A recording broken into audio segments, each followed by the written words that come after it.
बात को पकड़ो, गंभीरता से पकड़ो। तुम प्रभु के अंश हो, प्रकृति के आश्रय से तुम्हें चैन नहीं मिल सकता, शांति नहीं मिल सकती, अमर पद नहीं मिल सकता। तुम भटकते रहोगे, क्लेशित होते रहोगे, भयभीत होते रहोगे। भटकना जन्म मरण। भगवान के एकमात्र आश्रय से तुम्हें विश्राम मिलेगा और कहीं नहीं। जैसे गोस्वामी जी कहते, पायो परम विश्राम, राम समान प्रभु नाही कहूं। लेकिन कोई भगवान का आश्रय लेना नहीं चाहता, रुपया का आश्रय लेना चाहता है। वस्तु का बल, पद का बल, परिवार का बल, देह का बल, समाज का बल।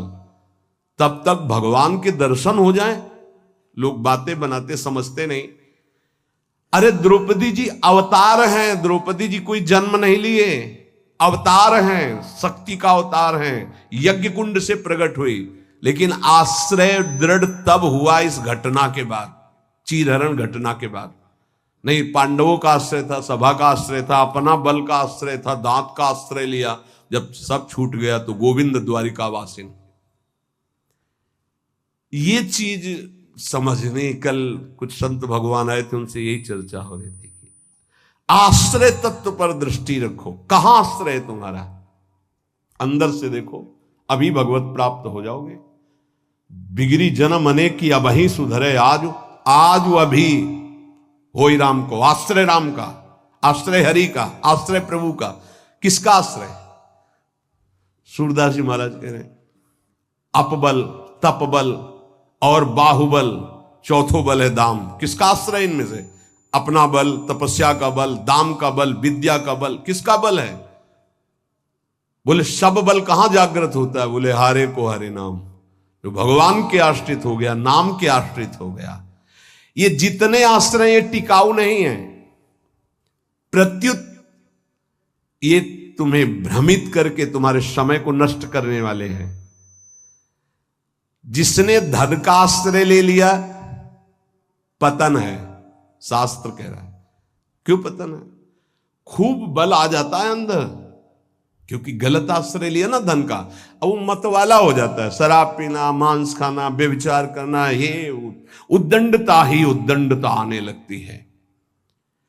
अब भगवत आश्रित और धन आ गया तो उसका धन दूसरी जगह जाता है, क्योंकि आश्रय सही है। अस्पताल खुलवा दिया, पौशाला, संत सेवा, गौशाला, नाना प्रकार की धार्मिक वृत्तियों के द्वारा दूसरों को सुख पहुंचाना। क्यों? क्योंकि आश्रय बढ़िया है। केवल धन का आश्रय है तो सब दोष आ जाते हैं। इतना ही नहीं, शुभ कर्मों का आश्रय बन जाता है, साधना का आश्रय बन जाता है। अपनी साधना, रोज परिक्रमा लगाता हूं, रोज ये करता हूं, ये करता हूं। देखो दिखाई दे रहा है भक्त, भगवान, भक्त का मतलब होता है भगवान का आश्रय। अब वो ये जो सत साधनाएं हैं, असत नहीं है, पर इनका जो आश्रय हो गया वो डायरेक्ट भगवान के आश्रय से हट। अब हमारी टांगें मजबूत हैं तो हम परिक्रमा लगा रहे हैं, कल टांग टूट गई तो आश्रय भगवान का, उनके आश्रय से भगवत प्राप्ति होगी, कोई इनके आश्रय से थोड़ी। लेकिन अगर वो आश्रय लिया है तो फिर लगेगा हमसे कोई साधना ही नहीं हो रही, आप असंतुष्ट हो जाएंगे। एकमात्र भगवान का आश्रय। तभी कह रहे बिगड़ी जन्म अनेक की अबही सुधरे आज। अभी इसी क्षण सुधार हो जाएगा, अभी इसी क्षण बात बन जाएगी। अनेक जन्मों की बिगड़ी क्या? आश्रय केवल प्रभु का, मामुपाश्रिता। भगवत प्राप्ति की साधना का भी आश्रय नहीं। ध्यान दो, ये बड़ा सूक्ष्म। आश्रय केवल प्रियालाल का। साधना बन रही बढ़िया, कल साधना ना बने, ऐसे रोग हो जाए, ऐसी शरीर की स्थिति हो जाए, ऐसी मना स्थिति हो जाए तो हमें भगवत प्राप्ति नहीं होगी क्या? होगी। बोले क्यों होगी? तुमसे कोई साधन तो बनता नहीं। बोले हमने साधन का आश्रय नहीं लिया, हमने तो प्रियाजू का आश्रय लिया। सर्वेषु साधन वरेषु चिरम निराशा। बात समझना, ये आंतरिक है, आध्यात्मिक। भरोसा केवल प्रभु का, आश्रय केवल प्रभु का, इसी से भगवत प्राप्ति होती है। पूर्व में जब प्रथम बोलना शुरू हुआ था मुरारी से, उनसे यही आश्रय तत्व पर केवल चर्चा होती थी। आश्रय को समझिए। अगर आश्रय साधन का तो भोग साधन का होता है, साधन सुख का भोग होता है। इसीलिए यह गुण साधनते नहीं, बड़ा सूक्ष्म। अब जैसे अल्पज्ञ साधक है तो सोचता है कि फिर तो साधना ही नहीं करनी चाहिए। तो अभी तक आप कर रहे थे क्या? आपसे करवा रहे थे जिनके आश्रित हो। ऐसे भाव में आओ। साधन हो रहा है, प्रभु को समर्पित हो रहा है। नहीं हो रहा है तो हम तो प्रभु को समर्पित ही हैं, हमारी भगवत प्राप्ति तो पक्की है। पर यह समझ आनी बहुत कठिन हो जाती है। हम परिक्रमा लगाया है तो कह सकते हैं कि हम भगवत प्राप्ति कर सकते हैं, क्योंकि साधन का भरोसा है। और अगर नहीं लगा पाए तो भी हमारे भरोसा में कमी हो जाएगी। आप आखिरी बात समझ लीजिए, यदि आपने अंदर से आश्रय हमारे प्रियालाल का ले लिया और कुछ नहीं बन रहा तो भगवत प्राप्ति हो जाएगी। हमारी बात समझ लेना। ये हम बहुत समझी सोची हुई बात कर रहे हैं। आश्रय आपका कहां है? एक क्षण के आश्रय को प्रभु बहुत बड़ा मान लेते हैं, ध्यान रखना। जब बाली जी का भगवान ने प्रहार करके वध किया तो आखिरी श्वासें बाली जी की भगवदाकार थी, पर भगवान से बड़ा छुपा के वचन बोले। हृदय प्रीति मुख वचन कठोरा, और भगवान की तरफ देखकर कहा, मैं बैरी सुग्रीव प्यारा, कारण कवन नाथ मुहि मारा।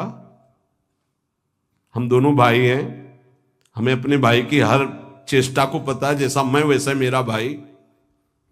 बहुत बड़ा भजनानंदी नहीं, हम जानते हैं, बचपन से साथी है। और मैंने कभी आपका विरोध नहीं किया।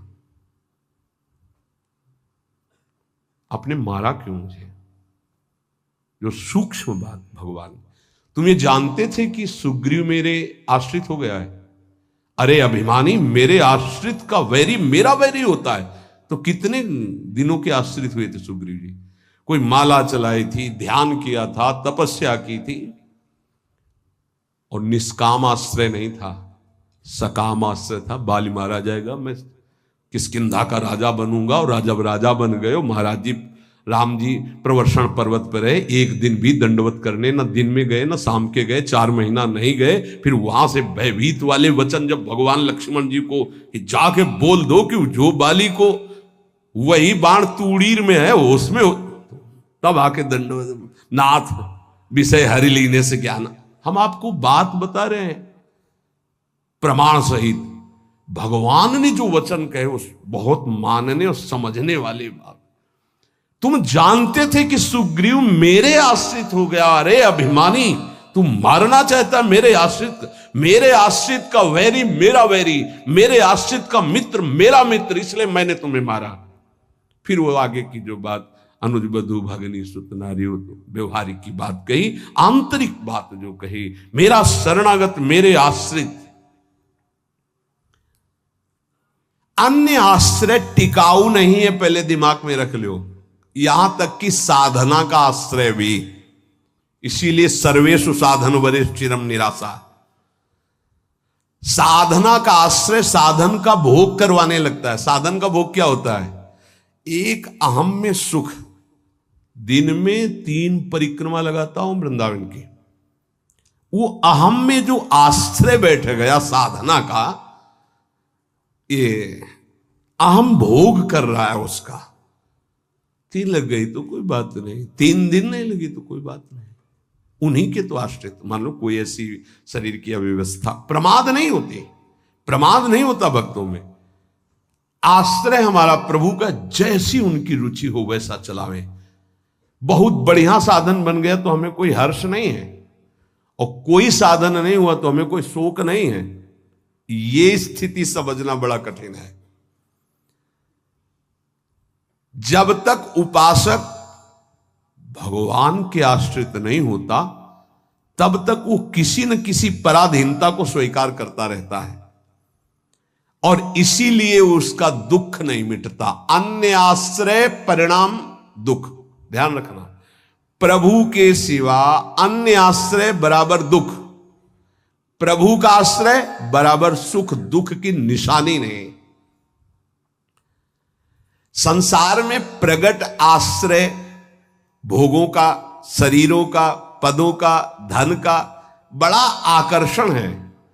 स्त्री का आश्रय, पुत्र का आश्रय, मकान का आश्रय, बड़े बड़े आश्रय हैं अंदर। जब तक ये आकर्षण रहेगा तब तक भगवान में आकर्षण नहीं होता। और अंदर सब आकर्षण में वही कृष्ण का है। भगवान का आश्रय होते ही त्रिभुवन की प्रिय से प्रिय वस्तु से राग खत्म हो जाएगा। ये पहचान है। कोई प्रिय नहीं लगेगा। वही प्रिय लग रहे हैं, उनके सिवा वास्तविक आज भी किसी को कोई प्रिय नहीं लगता।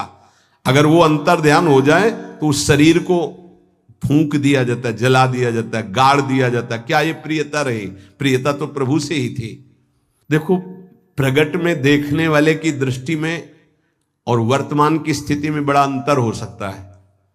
ऐसा नहीं है कि आप जो दृश्य देख रहे हो वो दृश्य वैसा ही हो। आपकी देखने की क्या शैली है। एक बार यही बात अकबर से जब कहा बीरबल ने कि देखी हुई बात गलत हो सकती है, अपना चिंतन जैसा होता है वैसे ही दृश्य दिखाई देता है, उसको भी समझना चाहिए, ना कि जो हमें दिखाई दे रहा है वही सत्य है। ऐसा कैसे हो सकता है? जब हम देख रहे हैं तो सत्य क्यों नहीं हो? तो उनका कभी ऐसा आपके सामने प्रश्न आवे तो बताना, फिर हम आपको उत्तर देंगे। एक दिन जो बादशाह की सैया लगाता था, उसके मन में आया कि जीवन व्यतीत होता जा रहा है फूलों की सैया लगाते हुए बादशाह के लिए, तकिया और 5 मिनट लेट के देखते हैं बादशाह थोड़ी आ जाएगा इस समय। लेटा तो सोचा इनका जो चद्दर है इतना सुगंधित और मुलायम, जरा डाल के डाला और आंख मूंद के 5 मिनट आनंद लेते, सो गया। अब भैया कहां चारपाई में सोने वाला, कहां बादशाह की सैया में। और दरबार में उनको विलंब था, तो जो उनकी पत्नी थी वो वहां गई। आज महाराज बिना कुछ खाए पिए बात किए, हमें लगता कोई सीरियस मैटर रहा होगा, थकित होकर के सो गए। पार्श्व में वो सो गए। अब बादशाह आया तो देखा मेरी सैया में कोई पुरुष और हमारी पत्नी। तलवार खींची तो कहा, उसने कहा था बीरबल ने कि दृश्य झूठा हो सकता है। उसको बुला के कहते हैं एक दृश्य कहां से झूठा हो सकता है, मैं सत्य देख रहा हूं। बुलाया और कहा कि तुम कहते थे दृश्य झूठा हो सकता है, देखने वाले की क्षमता के अनुसार दृश्य दिखाई दे। मैं देख रहा हूं मेरी पत्नी किसी गैर पुरुष के साथ पड़ी हुई, ये झूठा है? बोले महाराज झूठा भी हो सकता है। झूठा ही है मैं ऐसा नहीं कहता, लेकिन झूठा भी हो सकता है। अब कौन पुरुष है अब हमें तो पता नहीं, लेकिन आप 2 मिनट खंभे की आड़ में रुकिए। रानी को ऐसे जी, बोले आप किसके साथ सो रहे? बोले महाराज के साथ। बात नहीं की? बोले थके थे, सो रहे थे इसलिए जगाया नहीं, पार्श्व में सो गए। ठीक है आप जाइए, हम महाराज को जगा के ला रहे हैं क्योंकि भोजन नहीं पाया, इनको पवाना है। हाँ ठीक है। पर्दा हटाया तो वो फूल बिछा ले। वो तो घबरा रहा था एकदम, तो उनका मालिक जान बचा लो, मुझे ऐसा ऐसा आया इसलिए। नहीं तो किसके साथ? बोले हमारे साथ तो कोई नहीं था। बादशाह पर्दे के आड़ में सुन रहे। बोले चुपचाप भाग जा, अगर बादशाह जान गए तो मार भगा दिया। बोले सरकार देखा दोनों निर्दोष थे, यदि आप मारते तो दोनों की हत्या आप कर सकते थे, लेकिन दोनों निर्दोष थे। हमारी दृष्टि प्राकृतिक दृश्यों का फाइनल नहीं कर सकती, फिर सच्चिदानंद का कैसे? तो हमें अपनी दृष्टि सुधारने, वीत राग, जिनका राग बीत गया है, अर्थात परम वैराग्यवान, भगवत लीला का रसास्वादन, इसलिए परम वैराग्यवान परमहंस शिरोमणि सुखदेव जी को श्रीमद् भागवत कथन का अधिकारी श्री भगवान व्यास देव जी ने जान करके भागवत दी। जब कोई प्रभु से विमुख हो जाता है तो नाशवान पदार्थों में और शरीर में, ये नाशवान है, इसमें राग हो जाता है। अब ये राग उससे पापाचरण कराता रहता है, वो भगवान की लीलाओं को नहीं देख सकता। हमारा सच्चिदानंद प्रभु की प्राप्ति का पहले भूमिका समझ ले। जब कोई तीनों रागों से, तीन प्रकृति के गुण, तीन शरीरों की रचना, तीनों लोकों का वैभव, तीनों रागों से जो मुक्त हो जाता है वो भगवत प्राप्त होता है। भगवत प्राप्ति में भी बड़ा भेद है कई तरह का। भगवत प्राप्ति में भी जो रस सिद्ध महापुरुष है वो गोपी भाव को, जो उनसे भी सहचरी भाव को, आपकी दशा कहां है? देह भाव में हो। अब देह भाव से देखोगे तो क्या दिखाई देगा? जैसा चश्मा वैसे दिखाई देगा। इसलिए लीला का वास्तविक रहस्य कौन जानता है? बोले वीतराग। कौन वीतराग? बोले जो परमात्मा से विमुख है उसका नाशवान प्रकृति के द्वारा रचे हुए वस्तु, व्यक्ति, स्थान, शरीरों में राग हो जाता है। वो राग जिसका नष्ट हो चुका है उसे कहते हैं वीतराग, परमहंस। ये राग कामना पैदा करता रहता है। रजोगुण से राग उत्पन्न होता है और राग से अप्राप्त की प्राप्ति की चाह का नाम कामना है। मैं ये भोग लूं, जो सुना, जो पढ़ा, जो देखा वो भोग लूं, प्रकृति का कामना कहते हैं। कामना जहां उत्पन्न होती है तो प्रिय पदार्थों का भोग भोगने से लोभ होता है, प्रिय पदार्थों के भोगने में बाधा पड़ने पर क्रोध होता है। भगवान कह रहे हैं कि वीतराग भय क्रोधो मनमया मामुपाश्रिता। जिसका राग नष्ट हो चुका है और जिसका क्रोध नष्ट हो चुका है, क्रोधी नहीं और भय नहीं है। भय, जब तक आप पापाचरण करेंगे तो बिना किसी भय के भी आपको भय लगता रहेगा। ध्यान रखना, हृदयों में देख लेना। अगर भय लग रहा है आपको, अव्यक्त भय, कहीं ऐसा ना हो जाए, कहीं ऐसा, आपका मन मलिन है और आपने पापाचरण किए हैं, वो आपको भयभीत करते रहेंगे। जो भगवत शरणागत निर्मल हृदय वाला होता है उसके अंदर निर्भयता आती है। निर्भय, निश्चिंत, निशोक। भगवान कह रहे हैं जो राग रहित है और भय रहित है। भय एक ही जगह आता है। अज्ञान जनित नाशवान शरीरों में राग, भोगों में राग, जिससे पापाचरण, तो ये शरीर न नष्ट हो जाए इस बात का भय बना रहता है। कहीं भोग सामग्री न छूट जाए इस बात का भय बना रहता है। और एक मन में अव्यक्त भय बना रहता है, वो पापाचरण का फल, वो एक कल्पनात्मक भय बना रहता है, भयावह, जिसे आजकल भाषा में डिप्रेशन कहते हैं। वो बेमतलब की बातें सोच सोच कर डरता रहेगा। लेकिन भजन, भगवद आश्रय, ये निर्भय करता है, भय नहीं रहता। जब हमारी कामनाओं की अपूर्ति होती है तो क्रोध आता है। लेकिन भक्त की अगर कहीं वो कामना वाला भी अभी है, अपूर्ति होती तो कृपा मनाता, बड़ी कृपा हुई, भले नहीं दिया, नहीं मेरा मन फंसा देता। पूर्ति हो गई तो बहुत दुलार है, बड़ी प्रभु की दुलार वृत्ति है, वो प्रभु की तरफ ही देखता है, पूर्ति में भी अपूर्ति में। इसलिए ना वो तो लोभ से बंध पाता है ना क्रोध से। वो तो महान पुरुष होते हैं जिनमें कोई कामना नहीं होती, लेकिन प्रायः कामना से ही भक्ति प्रारंभ होती है। जो हमारा अनिष्ट होने की आशंका बनी रहती है, ये अविद्या, अज्ञान, नाशवान पदार्थ, नाशवान शरीर की प्रियता के कारण। तो भय, क्रोध, लोभ, ममता, ये सबका मूल जो है कामना है, काम है। इसी से दोषों की उत्पत्ति होती है। जब तक ये काम है तब तक भगवान की लीलाओं को तुम कैसे जान सकते हो? कैसे जान सकते हो? जब तक तुम्हारे शरीर से काम क्रीड़ा होती है, तुम्हारे अंदर मन में कामनाएं प्रकट होती हैं, तब तक तुम भगवान के चरित्रों का रहस्य नहीं जान सकते। क्योंकि भगवान कह रहे मेरे जो चरित्रों को, मेरे कर्म को, जन्म को दिव्य जान जाता है, उसका पुनर्जन्म नहीं होता, तो कौन जान जाता है? तो बोले वीतराग भय क्रोधाहा। जिनका राग नष्ट हो चुका है, जो निर्भय हो चुके हैं, जिनके हृदय में क्रोध नहीं है, और भगवान कह रहे मनमया मामुपाश्रिता। मनमयाहा, जो मुझ में तल्लीन है, रात दिन नाम जप कर रहे, भगवत ध्यान में। माम उपाश्रिता, मेरे ही आश्रित है, मेरा ही चिंतन, मेरा ही आश्रय। अंदर से किसी से कोई राग नहीं है, किसी भी भोग की भोगने की इच्छा नहीं है। उस इच्छा की जब वृत्ति नहीं तो क्रोध और लोभ की संभावना ही नहीं, और जब इच्छा ही नहीं तो पापाचरण नहीं तो भय नहीं हो। भय केवल पापाचरण से होता है।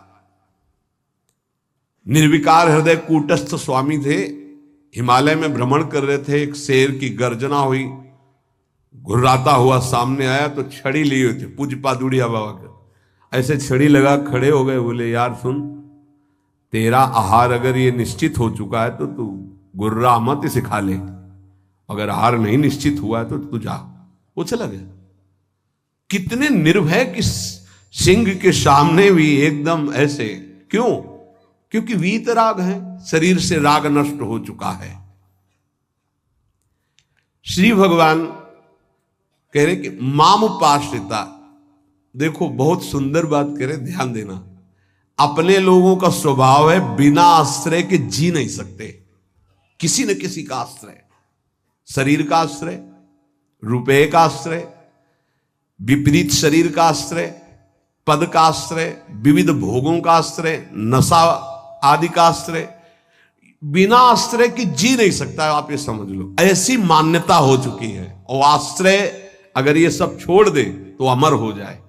उसको लगता है मैं मर जाऊंगा बिना इसके, वो अमर हो जाए। यही माया का भ्रम है। किसी न किसी का आश्रय लिए रहता है, कभी भी वो आश्रय टिकाऊ नहीं है। ध्यान देकर देखिए क्या टिकाऊ है। मनुष्य शरीर टिकाऊ है? नहीं। Bank balance? नहीं। कोई पदार्थ पदवी? नहीं।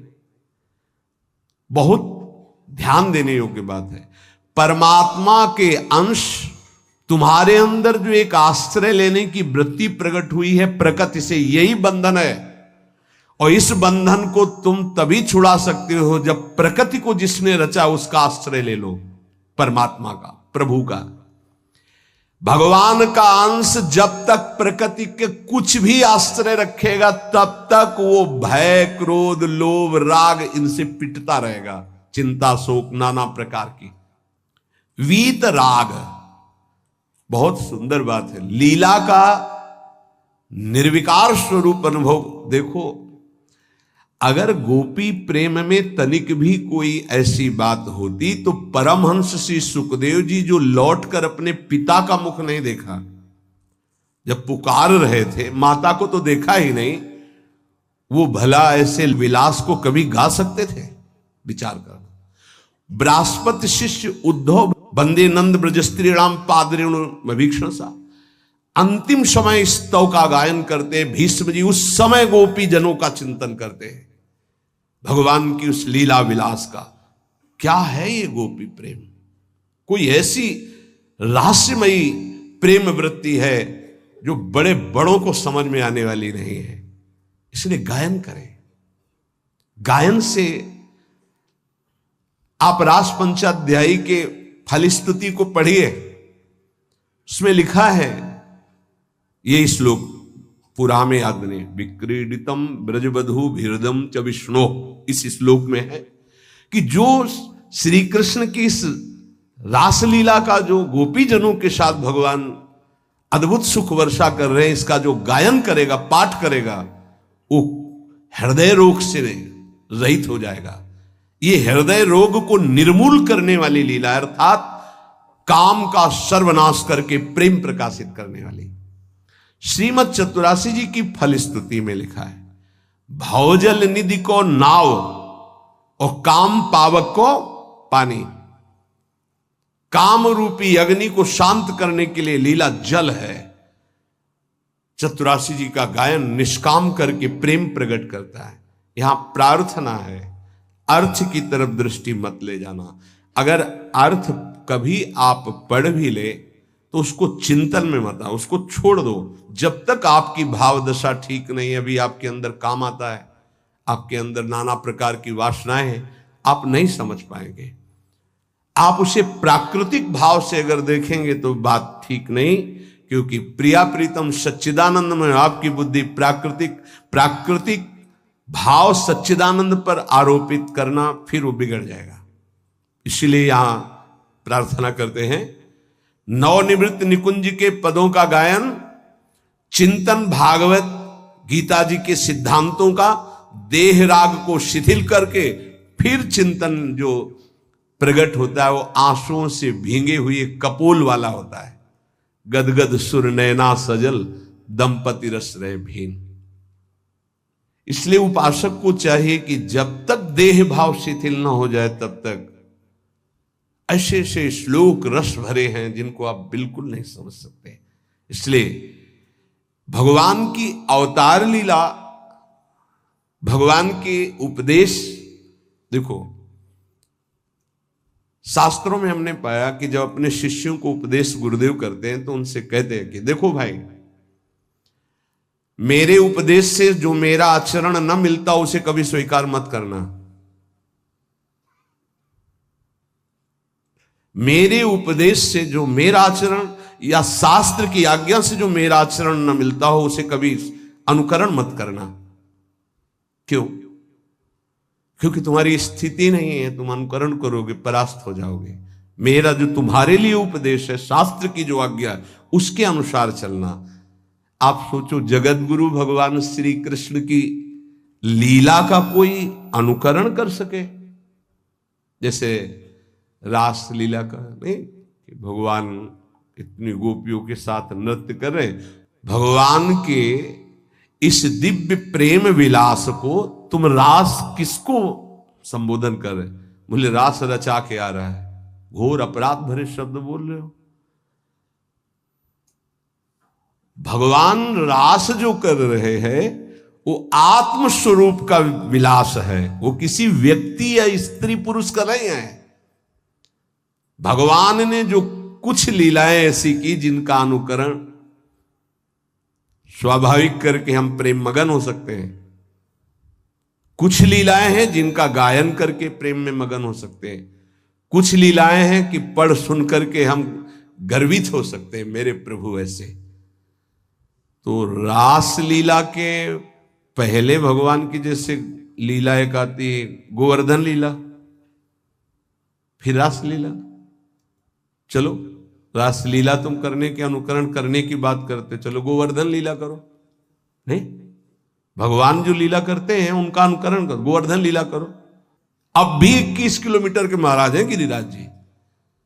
श्री कृष्ण चंद्रजू जो लीला कर रहे हैं वो गायन करनी है, अनुकरण करने की सामर्थ्य किसमें है? किसमें है? भगवान शंकर ने हलाहल जहर निकला समुद्र मंथन से, यहां रोक लिया, तुम एक कुल्ला पानी रोक के दिखाओ, पानी, और हलाहल जहर रोक लिया। तो सामर्थ्यवान महापुरुषों का आचरण वही अनुकरणीय है जो शास्त्र सम्मत है, जिनका वो आदेश कर रहे हैं कि आप ऐसा कीजिए। हर बात अनुकरणीय नहीं है, क्योंकि वो किस दशा में किस स्थिति में है। इसीलिए यहां भगवान कह रहे मेरे जन्म कर्म की दिव्यता को कौन जानेगा, और जो जानेगा उसका पुनर्जन्म नहीं होगा। तो बोले वीत राग, जिसका राग नष्ट हो चुका है,